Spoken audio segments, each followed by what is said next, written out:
Hello. Hi. Hello. Hi. How's everyone?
Anthea, can you hear me? I certainly can. Can you hear me? I can. This is wonderful. Can you see me?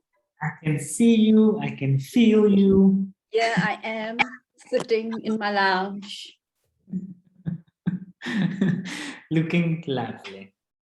Thank you. I'm sitting in the middle of the room because the best light is here. I should actually do this blur background thing too. Yeah. Hey, hey, hey. How are we feeling? Now we're feeling, we're there. We're all right. We've problems. How are you feeling? Yeah, good. Life. Can't complain. So glad to finally get this situation going. It's been a Mm. to get everything organized. I know, yeah.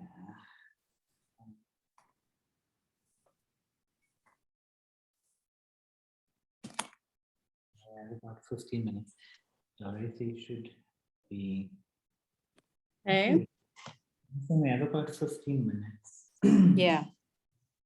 So I thought maybe you wanted to talk about how you're going to organize the conversation and to thing. yeah, I usually do that before we start. Okay, cool. And just, yeah, and also just to get set the tone. The? Tone. Mm. You know, just literally the tone of the conversation. You know, Yes, tone is important, very important, as we know. don't want I don't want it to be a boring lecture. You know what I mean? Yeah. No, look, I made a few, like as you know, I always prepare what I'm going to say, what I'm going to contribute, because there will be no random thoughts being shared. Yeah, no. But sometimes that is not the worst thing. But I understand your concern. Yeah. No, but you must now know. A thought that hasn't been thought through a little bit, at least. Yeah. Did you hear what I said? A little bit, at least. A little bit at least.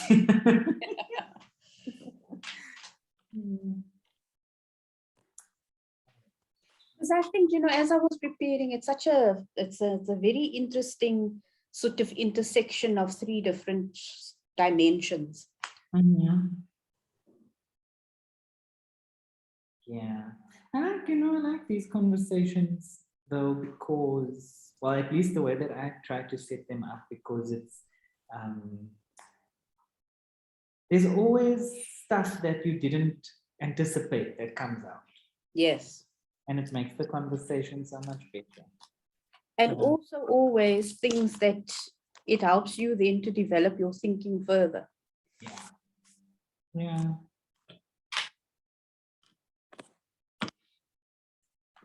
So yeah, I like that generally. I think the best conversations are ones that don't directly come out of the instructions for the. Yeah, exactly. Mm.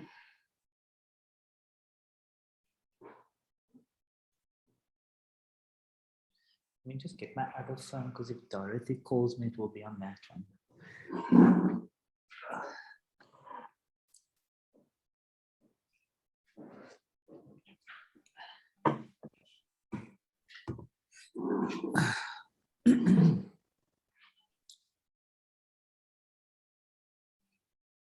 I feel like in these moments we need to be playing elevator music. Please no. Some panpipes. What has panpipes ever done to you in your life? Panpipes, that massage table music. You see that one? Yeah.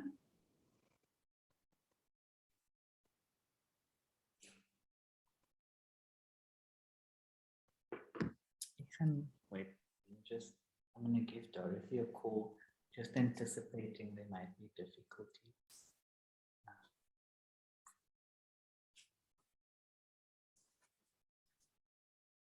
And then, okay.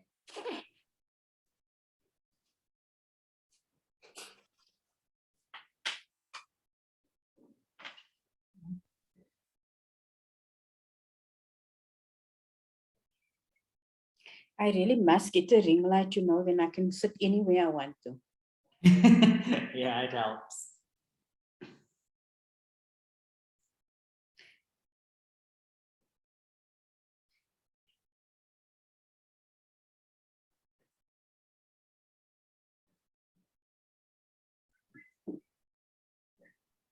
Okay, great. I just thought I'd give you a call. Okay, no, that's fine. I just thought I'd give you a call in case there are some difficulties. Okay. Just tell me quickly, do you guys have Yeah. load shedding? Yeah, Okay, well, but we are on a more rigorous schedule than you are. oh, okay. Because Okay. I had load shedding this morning, obviously, but yeah. Hmm. Now when I don't think, oh yes, I'm having it at 8 tonight. Yeah. Luckily, none of the slots fall in. Do you have an inverter? No, I don't. And I must. It's one of those things I've been meaning to get all the time. But as we Neil know, and Carla gave me one, and I actually used it for the first time today. Works well. it Because is I quite was going to buy one, and then they said they've got an old one that I can use. nice. Yeah, no, and it's actually not that expensive.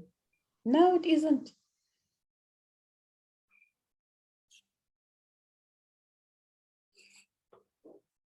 Yeah, Dorothy she said, I'm connecting, the power just came back. Shame. Yeah. So let's see. Said she was panicking a little bit. Yeah, shame. And sometimes it takes, sometimes that it takes a while for the Wi-Fi to kick in again. Hmm.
She's not lost.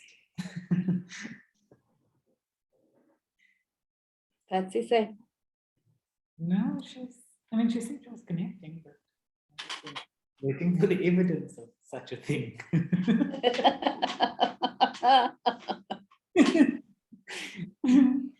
You said it's only the evidence that counts. Evidence of things not seen. Hey, there, I see it, I see it. Oh, yay. That is so we do not need to employ faith here. These are evidence not seen.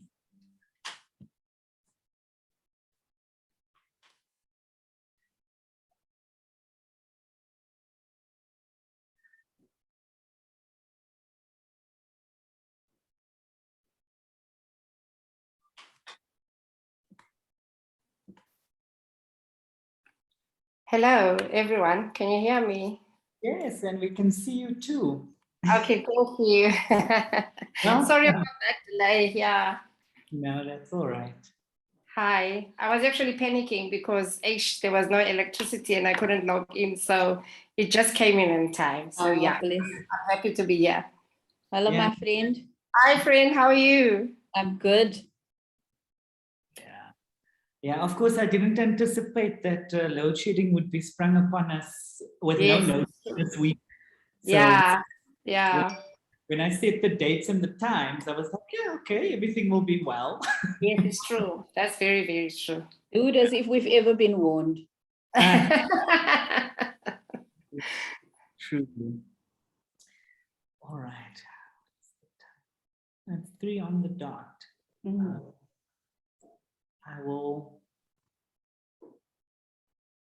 I'll give us like 5 minutes to just settle in here. Okay.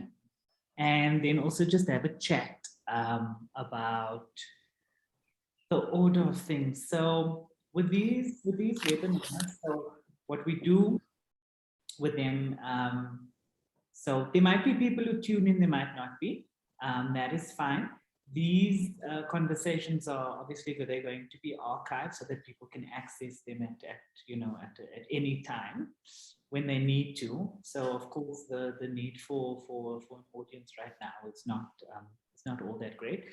But just for you as the panelists to get a feel for what I try to do with these things. So yes, of course, it is it's like a seminar, but what I find works much better is a conversational tone. And I, of course, want to create the opportunity. Yes, of course, we've prepared and there will be questions asked, but I also just want to create the atmosphere for things that are not necessarily part of the preparation to make its way into the conversation, because sometimes you prepare something and you've thought about it, and then somebody else says something in the moment and it sparks a thought.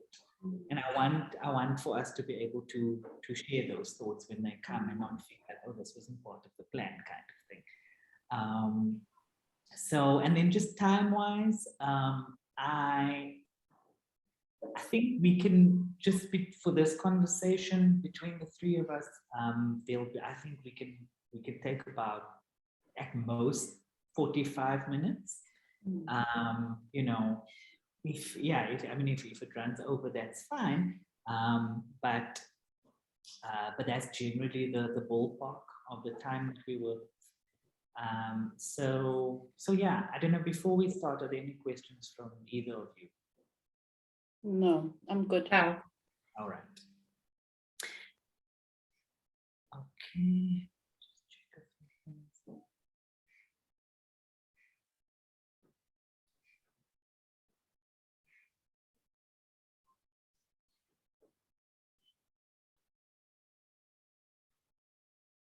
All right, I think we can start then. So, welcome everybody. Thank you for joining us at yet another our equity webinar. This one we have entitled War and Violence, the Knock-on Health Effects. And today I'm going to be in conversation with Dr. Anthea Lesh and also Dorothy Qalata, who are both scholars in psychology, but also have different interests in the topic of violence and also health. And so I'll start off with introducing, well, there are only two people to introduce. So I'll start off with introductions and then we can launch into the discussion. So we have Dr. Anthea M. Lesh, who is a researcher, scholar, activist, and lecturer. Dr. Lesh's primary research interest is in exploring lived experiences of poverty and social inequality and the ways in which structural inequalities impact the health and well-being of vulnerable and marginalized communities. She is particularly interested in interrogating societal narratives and representations of vulnerable and marginalized groups. Dr. Lesh has received a number of awards over the course of her career. In 2019, she was awarded a fellowship by the Institute for Arts and Liberal Sciences at Keele University in the UK, as well as the prestigious Writing Fellowship at the Johannesburg Institute for Advanced Study. Dr. Lesh's training in industrial psychology, social psychology, and public health is in social psychology, industrial psychology, and public health. She completed her undergraduate degree at the University of the Western Cape and obtained master's degrees from Rhodes University, Sussex University, and the Johns Hopkins Bloomberg School of Public Health. She obtained a PhD from Stellenbosch University. Also with us, we have Dorothy Qalata, born in Cradock in the Eastern Cape. She is the daughter of one of the slain Cradock 4 members, Fort Qalata. Her mother, Nomonde Qalata, was one of the widows who testified at the Truth and Reconciliation Commission during the transition period of our country. Dorothy is a clinical psychologist with vast experience in the provision of psychological services in the public sector under the employ of the Department of Health in the Western Cape and under the South African Military Health Services and the Department of Health in Limpopo Province. She is a full-time PhD candidate at Stellenbosch University under the Center for the Afterlife of Violence and the Reparative Quest, where she is exploring the intergenerational narratives of the Cradock 4 political widows and political orphans. She also serves as the chairperson of the Fort Qalata Foundation. Thank you very much for joining us and obviously giving so generously of your time to discuss this important topic. So when thinking about this particular webinar and the framing of it, of course, I had at top of mind the current political circumstances happening in Russia and Ukraine. But for me, that was just a springboard into this conversation. And of course, there's scope for discussing, war at that scale in this conversation. But it made me think more broadly about the concept of war and violence and how at that scale of expression, if you will, Mm. it garners a particular kind of attention that I feel is not given to the developing phases of violence in society that plays itself out every day, right? So when we reach the level of countries going to war and missiles being fired, then suddenly the light turns on, oh, this is violence. But for me, I think an important conversation to have, yes, that is important and lives are being lost, but an important conversation to have is what kind of society do we function in whereby violence, and I quite like to use the plural of that word, violences, play themselves out every day and are quite frankly ignored or simply just, not given that much attention because it's become so everyday. Mm. And so I'd like to perhaps start with you, Dr. Lesh, and maybe we can start the conversation off with a discussion around violence, and not just violence in its extreme form in terms of a war being played out between countries, but the violence that we witness around ourselves every day, the forms of violence, definitions, and the perceptions that people have of what violence is and what it's not. Thanks for inviting me to participate in this conversation, and also for, framing the conversation in this way. Because I think that when we see a title like War, Violence, and Health Outcomes, it shapes a very particular way of viewing the conversation. And, we can think of wars in various ways. The common sense understanding of a war is of an invasion of a group that is perceived to be less powerful by a group that is perceived to be more powerful for the intention of domination and control. It's a bounded event that has a finite beginning and an end. And it is a very particular form of violence that's enacted through this act of war. The primary form of violence is also our common sense understanding of what violence is, which is physical, interpersonal violence that has a particular set of health outcomes then that are physical and can be felt for a limited period of time, but may also have an ongoing impact and a mental health impact. But as you rightly point out, in fact, wars are often, they are ruptures that happen at particular points in time because the center can no longer hold. They originate out of particular global orders and globalizing forces like capitalism, white supremacy, nationalist movements, deepening levels of economic inequality that come to bear and that create these particular kinds of ruptures. I like to think of wars, in fact, as always already ongoing in society. There are multiple ongoing wars. So we think of wars, as I said, as, these bounded common sense kind of understandings of wars. But wars are also already always ongoing in the impact that societal phenomena like poverty, white supremacy, capitalism have on vulnerable and marginalized societal groups. So they are always already ongoing and happening because they impact individuals and they enact particular forms of violences that extend beyond physical violence on vulnerable and marginalized groups. And within those global assemblages, it is social justice groups and social justice movements who then foreground the experiences or the lived realities, because I think fundamentally what is essential to this conversation is the phenomenology of war. How is war experienced and what kind of impact does it have on vulnerable and marginalized groups in society? And how do we make sense of that as a conduit towards thinking about what are the health outcomes and how do we intervene to address those health outcomes? So I'll leave it there for now. Thank you. I think a lot of lot of important things were said, and that's exactly the point of what I'm trying to do with this conversation, right? To trace the trajectory between the commonplace and the extraordinary, and how we get from that point of this is just every day to this now a spectacular event where intervention needs to be administered. Yeah.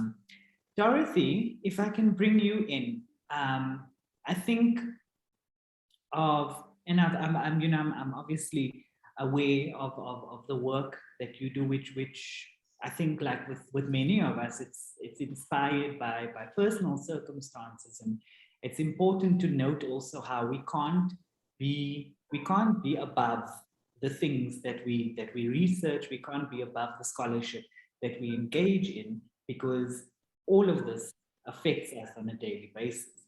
But I am interested particularly, and I was thinking about this as I was thinking about how to frame maybe contributions from your side. But the idea of war, right, as I've just mentioned it, and then for somebody, like I think we all have, in varying ways and forms, an experience with apartheid, be it having been there at the time when the physical system was being enacted, or the legacy thereof. But in your particular case, there's a level of engagement with a war on the human being, right? That obviously has become very much a part of your story and life. That I wondered if you could maybe, I don't know, share some thoughts, be they personal or scholarly, on as that system, as one example of something that's termed a social system, but in fact is and has been a war on human relations, and the impact of that on people's lives, health outcomes, and so forth. Okay. Good afternoon, everyone, once again, and thank you for inviting me. You know, one of the things that actually happened, I remember when you sent the invitation initially, I declined due to time. But on that very same day, after viewing the topic, the only thing that kept coming through my mind was war. You know, war. What is this? What is this war? What is war about? And I couldn't help but think of an African language and the way in which we define or express war in an African language. And funny enough, on that particular day, I was thinking of war in Sesotho, or should I say Sepedi or Setswana, but you know, all of the Sotho languages, Ndwa, you know, and in Venda they say Dindwa, and it has this connotation of a continuous strife, of an unending difficulty. And yes, there is the implication of the physical nature of war, but at a deeper level, there's also the understanding that war is very much an emotional strife and an emotional struggle.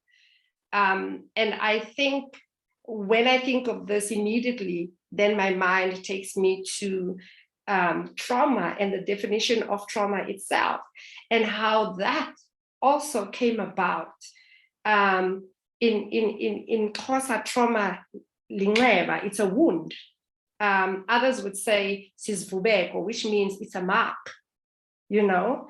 But when we get taught of trauma, we get taught that it comes, the word trauma originates from the Greek language, where it indicated a wound, like a jab, a stab wound. But our languages capture it so beautifully in terms of it being a wound. And it also sort of gives the expression of this perpetual nature of an unending, unhealing wound, because what a mark is, it's also a reminder of the depth of the wound that you have experienced, and how our languages also give a beautiful expression of how trauma itself cannot eventually heal, even within the process of healing as well. There will also be triggers and reminders of this trauma. And then when you think about war actually has started or triggers this trauma. When you think of the origins of how we understand trauma today, have there been no wars, we would not have had the vocabulary that we have today for trauma. And it then also sort of, for me, the work that I'm doing is I'm trying to come up with a way in which we define this trauma. And I'm saying that it's an unending circular definition. It doesn't have a point where it starts and a point where it ends, because right at the point where we start to understand what it really means, it's actually an ending of that particular definition or understanding from that particular scholarship or paradigm to a new understanding of what this actually means.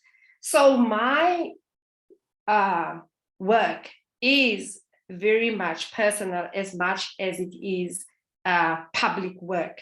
I'm talking about a term which I have derived from Mamphela Ramphele's term of political widowhood. And I'm saying that I'm a political orphan. And somebody once asked me, but how can you be an orphan when you are over the age of 18? And my response was that this orphanhood is a public orphanhood, is something that I do not own. It is something that I share with masses, locally and internationally.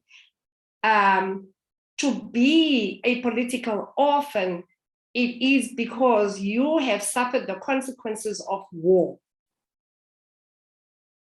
Whether it is a local war or a war that crossed borders. Firstly, now, the war that I have directly suffered was the killing of my father during the apartheid era. But apartheid is a bastard child to British colonialism. So that has resulted in apartheid, but even that colonialism was a result of something else that happened globally. So as much as I am defining myself as a political orphan in South Africa here today, there is a process of a making of new political orphans in Ukraine and in Russia as we speak. So as my understanding of what it is that I am going through or have gone through, tomorrow is going to be a reference for a child in Ukraine for what it means to be a political orphan. So at no point are we actually separate, but it is war at the end of the day that is binding us at different countries globally, at different times and different eras. But we are gaining a particular understanding of what it is then that we are going through. And if I have to state, I am not the only political orphan, even within the South African context, right? And for me, the definition of violence that appealed as I was preparing to be able to have this conversation is all about, not about the physical nature of the violence itself, but it is about the discrepancy between the capacity, and the capacity to do and the capacity to have, and the discrepancy of the means that are imposed and the deprivations that are there, right? So having a right to to go and to have education in the South African society. Of course, you may see that as a beautiful act. It becomes violent the minute when you walk within an institution and that is not availed. Then we're not talking about you having a right, we're talking about you being violated, right?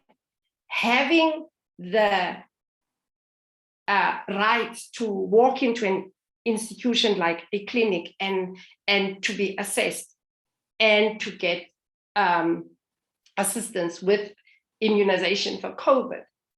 That is beautiful, that is a right. But when you get there and the healthcare professional who is supposed to give you that injection is not at work, not because they are sick, only because there will not be consequences for them for not going to work, or because some minister have squandered the money to avail the treatment to the human beings of South Africa, that is violence, that is a violation. And I think for now, let me leave it at that, because I'm thinking I'm already moving into the next phase in terms of, you know, what can then be done, you know, because my primary thinking, I remember as I was writing, the first thing I even said was, without the understanding of the basic human rights from our societies, without our humanity understanding the right to live, just to understand that the next person has a right to live, we will not be able to curb the violence in our country. But the minute before a person takes out a knife to stab the other, the minute they realize that this person has a right to live as much as I do, I think they will not have the will that they have now to take out a knife so easily and to stab the other. But because that basic understanding of that human right is not there, we find ourselves in this perpetually violated society. Yeah, absolutely. And I think one of the things, and I want to thank you, one of the things that you know, in while you were speaking, one of the things that you did was provide a lot of language and vocabulary for things that I think people just live with because it's the way it is. And I think that in itself is also quite it's a violent experience to experience things, to see things, to hear things, to feel certain things, and it just sits within you because you don't know what this thing is called. And the society that you live in discourages you from naming this thing because that's got other consequences for people higher up. And so if one thing I'm grateful for in this discussion that we're having is that I think a lot of useful language and vocabulary has come out for people to name the experiences of violence and trauma that they experience, and also to be able to, again, to trace a trajectory of where some things come from. But and as you said, you know, it's not a thing that begins and ends, but they definitely are, there are significant events along the way that one can trace particular feelings to. And so I was also thinking while you were speaking about, you know, so again, not to diminish the severity and the like the grand scale display of violence in an moment like war, but to think about how a lot of us we live in a society in which so much that happens to us and around us are as a result of a war amongst citizens and people. And you spoke about the idea of, you know, somebody not having or perhaps also not caring for the understanding that somebody else has a right to live. And I do think it's a very useful way to think about, for example, the femicide crisis that exists in our country, the general rates of murder, that again, that taking a life away is an extreme manifestation of violence, but that doesn't, nobody wakes up one day and they go, I'm gonna murder somebody today. It's this constant engagement with a society that doesn't value life, the constant existence within a society that doesn't care for the right of the next person to live. And so for those of us who go through society and we manage to stay alive through it all, that in itself, escaping that ultimate consequence of death is not itself without consequence. And so, Anthea, I'd like to bring you back in and to just maybe help us think through that state, right? So of being in a state of war within society. Now, we're not talking about the Ukraine war or any other kind of war, just being in a state of constant violence. How do we think through tracing that to the health, the very poor health outcomes that many people experience in this country, in other countries across the world on a daily basis? Look, for me, I think that currently where we find ourselves is in an existential crisis. And this crisis has been brought on by this long-holding pattern of these intergenerational, multi-generational cycles of oppressive socio-political and economic forces that are operating on us and creating very particular sets of circumstances for people, lived experiences for people. And so when I think of to go back to the phenomenon of war and to think about the ongoing nature of war, I think that, you know, war is also used metaphorically. So we'll hear people use phrases like the war on drugs, so the war on poverty, the war on the 23rd of March, 2020, President Ramaphosa came on TV and he told us that we were fighting a war against COVID. And what that set in motion then was the activation of the military machinery to fight this war against COVID. But in fact, that machinery was sent to fight us as citizens. It wasn't sent to fight against COVID as the virus itself. It was sent to fight against us as citizens because we weren't seen as, lest we not be responsible enough to take care of ourselves and to take care of others. So the intervention ultimately then for all these social, political and economic forces that cause this extreme social suffering, the intervention is always seen to be an individual kind of solution. And that leads to the absolution of a lot of societal forces that are oppressive, because if we continue to place the onus on the individual, then we don't have to cast our eye to look at how these social forces actually create extreme suffering at the individual level. And so, in my view, I kind of think of it as this structural violence that creates the way in which society operates almost gives rise to endemic violence at the interpersonal level. It gives rise to that rupture, that form of expression. And we see it, you know, we see it in society in the form of protests. The most extreme example that we've had recently in South Africa, I think was last year when we had those mass protests in Pietermaritzburg that was referred to as looting. But, you know, we need to see that as an indication of the level of existential despair that people face of being locked into conditions of extreme deprivation, from one generation to the next with no way out, while they are being forced out to participate in an economy that doesn't benefit them or that doesn't benefit us. So yeah, I think I hope that addresses what you, I forget where we started, but that's where I want to end.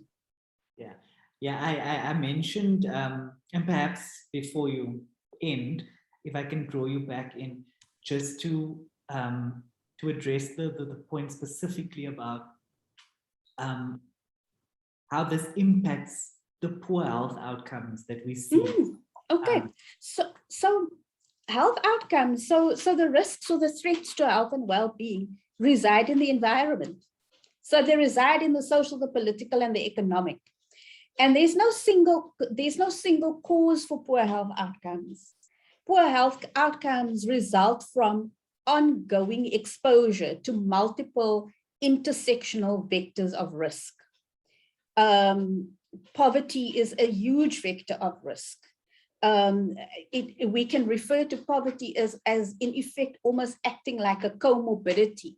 And so to connect to something that you said earlier on, it's as if we are, there is this constant ongoing pattern of that can be viewed as a form of slow violence, that sort of deliberate, ongoing, chipping away, minimal impact over time that gives us these particular kinds of health outcomes.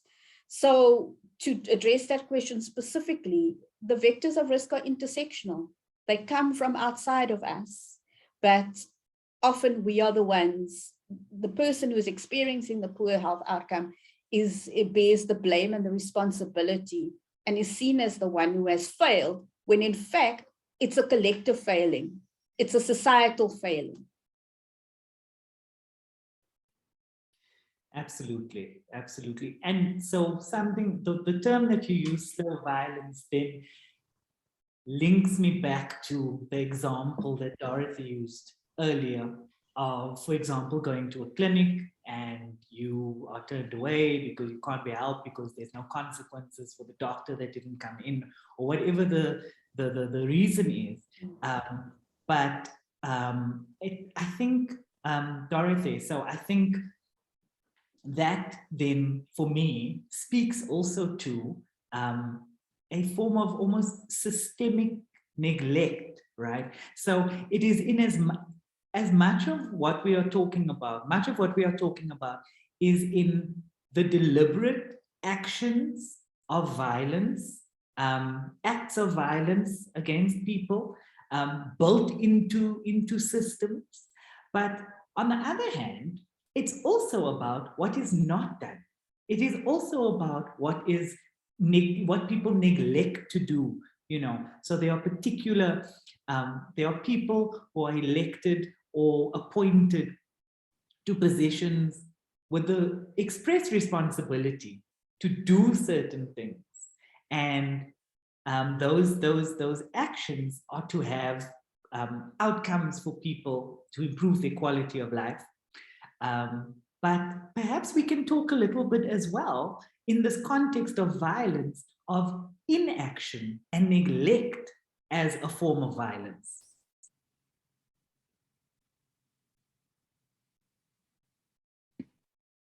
I'm going to go back to the different definition that I felt that I liked about violence. And it is said that it is the cause of the difference between the potential and the actual, what could have been and what is, right? So when the potential is higher than the actual, then violence is present because the potential is higher than the reality, what is actually happening. But when the actual is unavoidable, so then violence is not present because the actuality is what it is. And therefore, the potential then is lower than the actual. So systemic violence is about this high potential right? It's about us continuously seeking what could have been, what should be, what ought to be, right? And you know, as a psychologist, that once you start talking about it ought to be like this, it should have been like this, it must be like this, that is a language of frustration.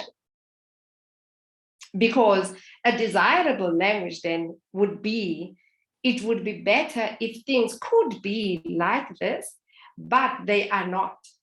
But once we perpetually have to talk about it should have been like this, it could have been, it means we are frustrated and we are constantly frustrated. Now, how do you heal when you are constantly frustrated, right? How do you heal?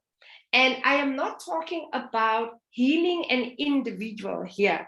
And at the back of my mind, I've got all these treatment modalities now that we have in psychology. Yes, they are directed towards healing the individual. And as Anthea also said, everything eventually goes and the responsibility rests on the individual, as if the individual is responsible for changing this society. But we have to stop and acknowledge this systemic violence, the structural violence. And what is nice when you sort of want to understand the structural violence is that even the theorists will tell you, you do not have an individual to pinpoint and say, President, you. In structural violence, there's no actor. There's no responsible individual. And that is why with this systemic violence, it's difficult for us to pinpoint what we can be able to do. It is because of the absence of an actor. But we feel the consequences. It doesn't mean because we cannot pin the actor, therefore the violence is not as severe. So we have to approach this with the understanding of the absence of an individual actor and look at it in terms of a societal problem. And I was actually thinking, I love politics dearly with my whole heart, but it's not a field that as a political orphan, I play near to. My mother would not want politicians in her house. Although we do sit and we discuss politics vividly, it's like it would be a great betrayal if you had to say to her, I'm going to go and join a political party and work and do this. But the reason why I'm bringing this up is because I'm trying to say it doesn't help us much to tiptoe around the fact that we do not have actors, because we are feeling the actions. And if therefore the responsibility has got to be taken to the political heads, and that is then what we need to do. And I remember in preparation, I talked about how apartheid hasn't left us, but apartheid was mailed on, like Marianne Hirsch talks about the post, and she talks about the literal posting, mailing. Apartheid arrived in the new dispensation before we could vote. It was seated here permanently already. And unfortunately for us, the leadership of the leading party have not done anything to shift this separation or the separate development, its effects are so deeply entrenched that we feel it in the high cancer cases that we have. Because that's one phenomenon that is surprising now, that individuals, Africans, are developing cancer, something that was not as prevalent in our society previously, right? There's a high prevalence of diabetes. There's a high prevalence of hypertension. And when I'm saying high prevalence, I'm also referring to the fact that younger individuals are developing these ailments, something that was not there in the past. Now, somebody who speaks nicely of it to me is Gabor Mate, because he says, when societies start reflecting on these trends, they start realizing the deeper structural issues that they have. It is not out of diet that people are developing these ailments. It is out of the more systemic violence that these things are perpetuated within the societies. And Anthea has poignantly pointed out during the time of COVID that COVID has actually brought to the first surface the structural differences that are there within society. The things that were hidden, things that we could not see with the naked eye, suddenly became realities that we could really see during the times of COVID. So it had to take that crisis for us to realize that we actually have not moved on.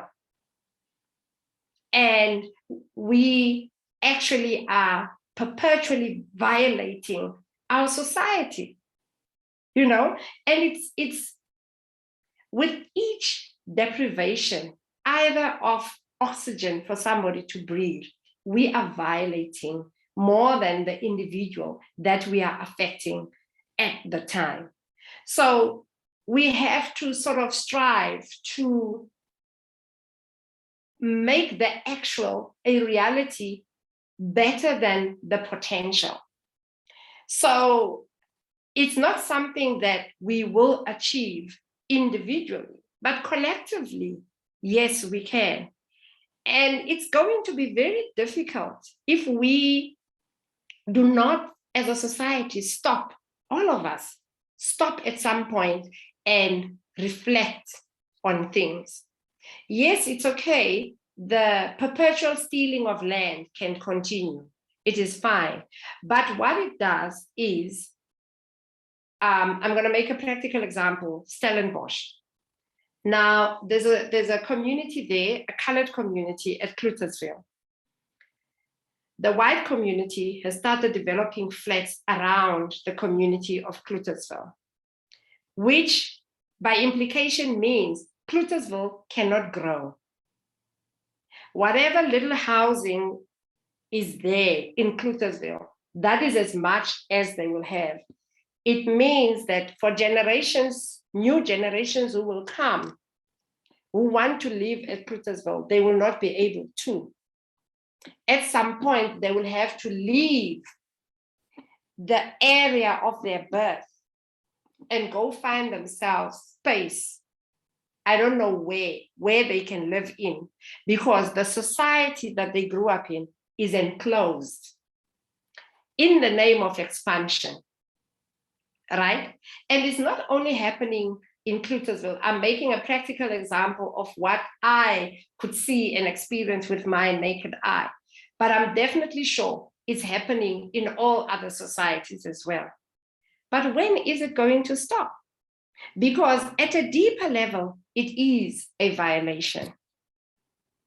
It's a deprivation of growth. It's a violation of a family structure, right? It's a violation of a community. It is killing somebody's history in terms of where they come from. It may not be felt by those who live now, but intergenerationally, it's going to have a major impact. And by the time those generations are going to try and reach out for their sense of belonging, it will be gone.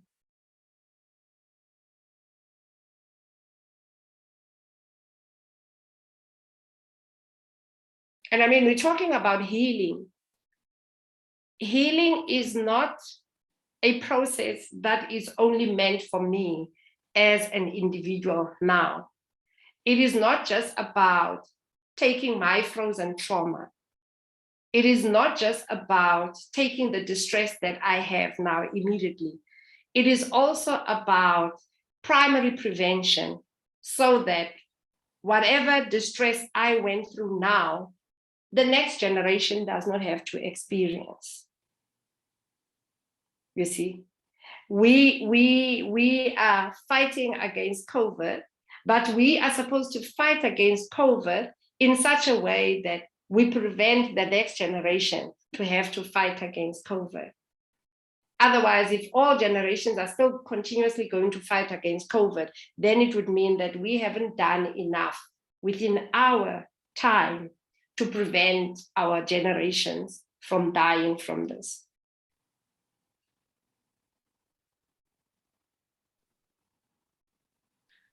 Yeah, and I think while you were speaking, using the Cluttersville example of expansion versus then being in like camped in, enclosed, that's the word you used, you said enclosed.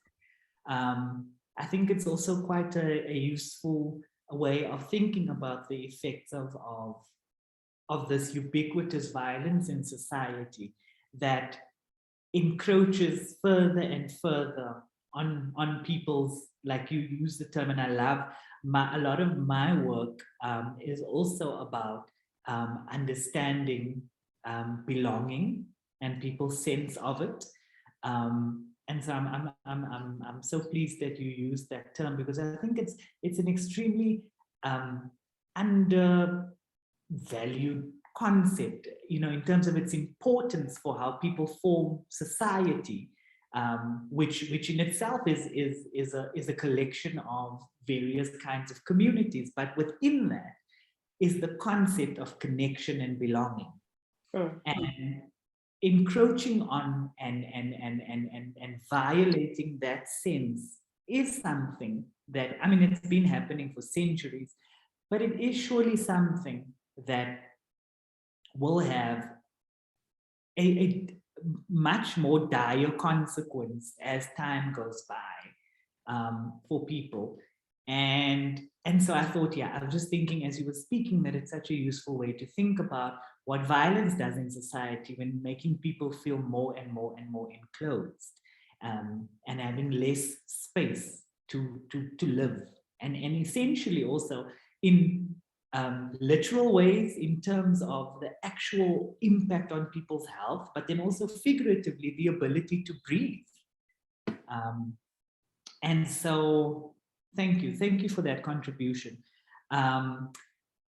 And so as we, you know, I think there a lot of useful things have been said, and I think to myself, this idea that we are now in this moment already laying the groundwork for violence to manifest for another generation, and for people to then be born into situations and circumstances whereby they have inherited a set of violences that they then have to fight, and there's no clean break for anyone. And so then perhaps we can sort of close off the conversation with thoughts around, and in this part of the conversation, I would like us to be as utopian as we would like to be, because I do feel like, you know, yes, it's important to be realistic, but I do think that a lot of solutions come out of imagination, and we don't always have to anchor our feelings, our thoughts, our solutions to what is practical and what is realistic, if we are actually going to create solutions that we have not yet been presented with. I'd like to ask, I'll start with Dr. Lesh, but I'd like to ask some thoughts on how we actually then stop that process or avoid a situation in which we have bequeathed this current set of violences to a next generation. Look, the MRC describes the burden of disease in South Africa as the confluence of 4 colliding epidemics. Now, I think that's an indictment on our society. And those epidemics include maternal and newborn health, HIV, AIDS, and TB, NCDs, chronic illnesses, and interpersonal injuries. And just in my mentioning those 4 categories, I think we can all begin to see how they map onto each other and how they could intersect in one being. So I think that in order for us to move forward, we need to begin to view the world as it is. So as I said, I've said in previous work that what COVID-19 has done is it's amplified in the inequalities for us to see. So if we hadn't seen it before, we now certainly can't turn away. So we need to start with a very simple, it seems simple, but I think that this is something that we will find very difficult to do, is that we need to stop encamping people, to use the language that we spoke about earlier on. Stop encamping people in conditions of extreme deprivation and suffering. The only time when they are permitted to exit those circumstances is when they leave on taxis, minibus taxis and buses and public transport in order to participate in the economy that keeps them poor. So that's what gives them their social pass to move out of that environment. But at the end of the day, when the economy has had its way with them, they are taken back into those environments of encampment, where all of these different forms of violence cohere and intersect, and where people are left, as both you and Dorothy have pointed out, people are left to absorb the impact of multiple forms of violence that they pass on to the next generation.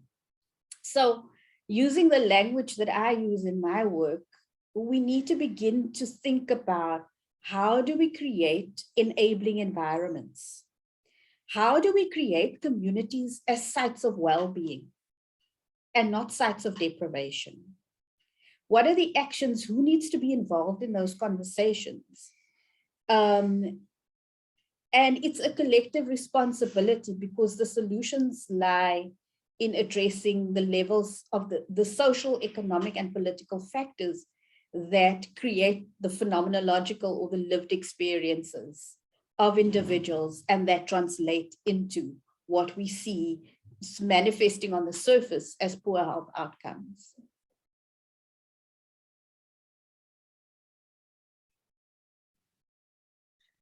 Thank you. Dorothy, you can go ahead. Okay, I'm trying to think to what I wrote, and one of the things I immediately sort of thought of when I viewed the question in terms of what are the effects of violence, and I couldn't help but think of how there is a deepening of the gap between the polarities, your poor, your health, the gender, the class gap. That has been the case so far. And if we want to be able to do anything significant, it really means that we have to look, like, sort of to go back and look into these polarities. But I was thinking of myself being a Dorothy who speaks all these South African languages, who feels that I belong to this country, I belong, within all the different communities of the society. But I started off by also feeling that as much as I define myself as this, there's a feeling of estrangement to me as a female within this country because of the psychic nature of the country. We have a sick psyche now. we cannot even call ourselves a nation at the rate at which things are going. And it made me think of something that was presented by Seth Cooper at the University of Limpopo long ago. And he was talking about the psyche of this nation. How do I claim of being in a nation when we are struggling with an identity of who we are as this nation, right? So part of, to use Anthea's word now, this enabling, right, into our societies is firstly the realization of how disabled we are. I'm physically seated in Pretoria now. The nearest mall is Menlyn, I think, like in terms of the big ones. I'm afraid of going to Menlyn Mall and parking at an under parking that's a bit far from the door, because Menlyn is not far from Mamelodi. And word has it that Mamelodi has got organized crime. And there has been attempts at robbing at the mall recently. Now, somebody said to me, when I asked, is there a psychologist in Mamelodi? They said, yes, there probably is. But the psychologist in Mamelodi is probably driven there during the day, works during the day. If she drives herself in, or he works during the day, come 4 o'clock before it gets dark, they must be out of Mamelodi. Because should that person work till late, they are in danger. Their lives will be in danger. Now, you want to go and provide services within a community like that. But if you are afraid that your family may lose you only because you want to be patriotic and provide services, it then means that you are not going to volunteer to go and work in a violent society like that, because you are going to risk dying yourself. Now, if that is a lived reality in all of our Black communities, and I'm saying Black, also referring to Black and colored communities, because if that's the reality of Mamelodi, is the reality of Khayelitsha in Cape Town, is the reality of Bonteheuwel and Kraaifontein and Lansdowne. I mean, if you drive on the N2 at night, I've experienced it. My car was thrown at twice just by driving past, because the idea is that you must be startled and you must stop to want to look if there's no damage, and then you get robbed, right? Just in passing by, that happens. How are you going to have the will to go in and go and work within that society? But not all is lost, because you want children from that society to become educated. You want them to become psychologists and move back into the society and say, do you realize that we would have been at a better position if this violence was not within our society?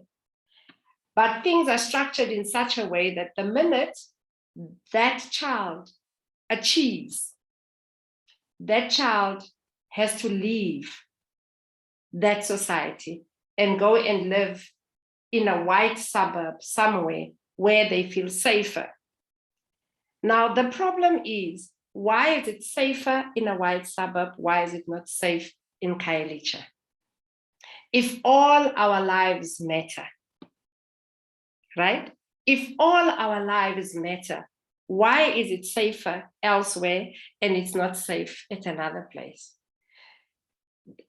Those are the structural things, right? But it also means that we must really have severely strong wills to want to change. Now that requires from us to be activists. It requires a deeper level of activism. And I'm not sure with the actual and this potential, if this activism that we have is going to be enough to create the balance. But I don't want us to be doomed. Hence, I'm saying it requires a particular level of activism and a particular level of understanding of how deep we need to penetrate these societies that belong to us in order for us to bring change. Because if we leave them as well, the safety that we feel wherever we are is just temporarily. It's a matter of time before the whole society would feel the way we feel. But should we want to change, it's also a matter of time before we can change this South African society to a healthy society. So we are constantly then at war, individually and collectively. But we are also constantly at different wars on a daily basis at all these different levels. And that should be our understanding, that it is our strife. And we must acknowledge that it is our strife.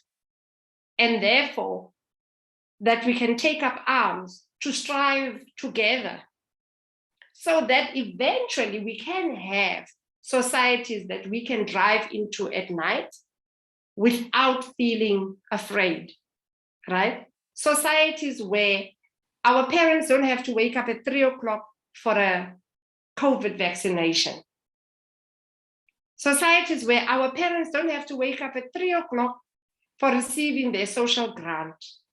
Whereas there are others who can just get into their small cars and drive to the nearest mall and receive the grants.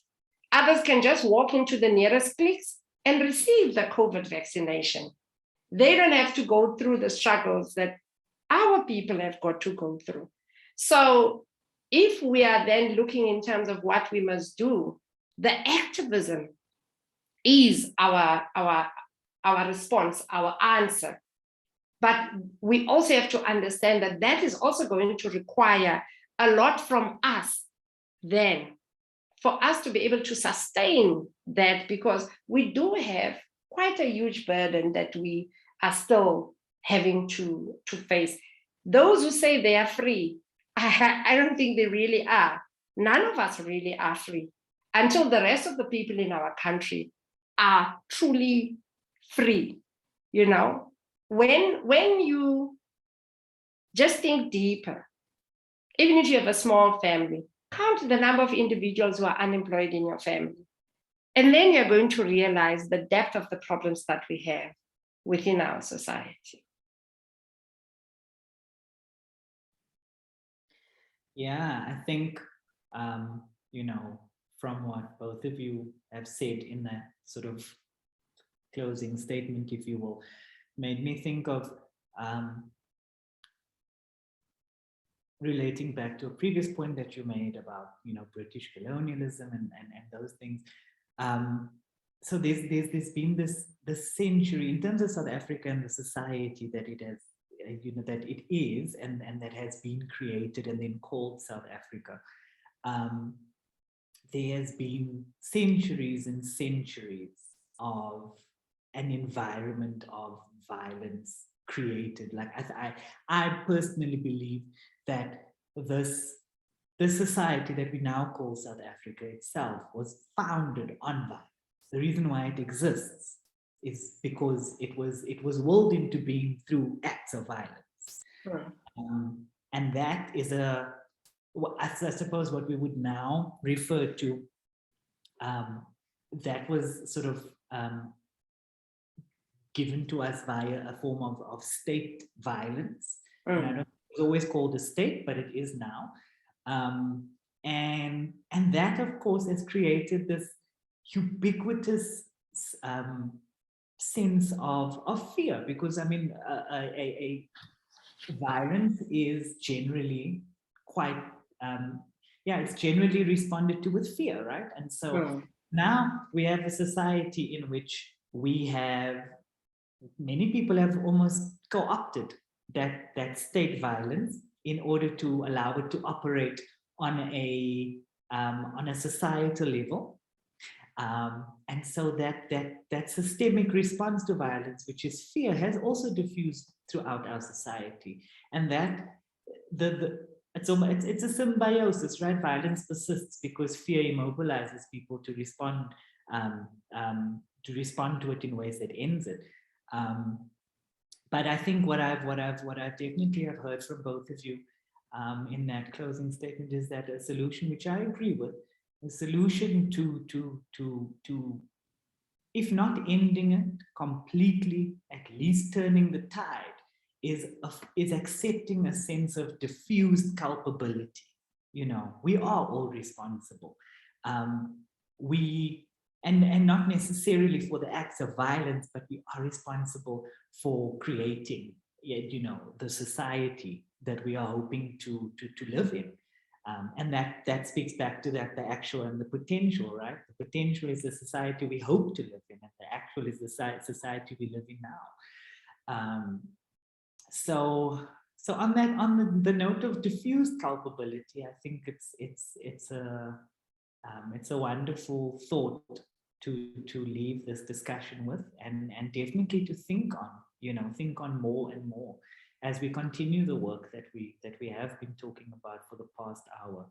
So Dorothy, Dr. Lesh, thank you so much for your generous thoughts and also for your time in contributing to this discussion. As I have mentioned to you, this discussion will be made available for people to reference and to come back to. And so I think we've provided people with a lot of useful thoughts and references to scholarship that I think will contribute to starting the process that we're speaking about. So again, thank you very much for your time, and I hope you have a lovely rest of the afternoon.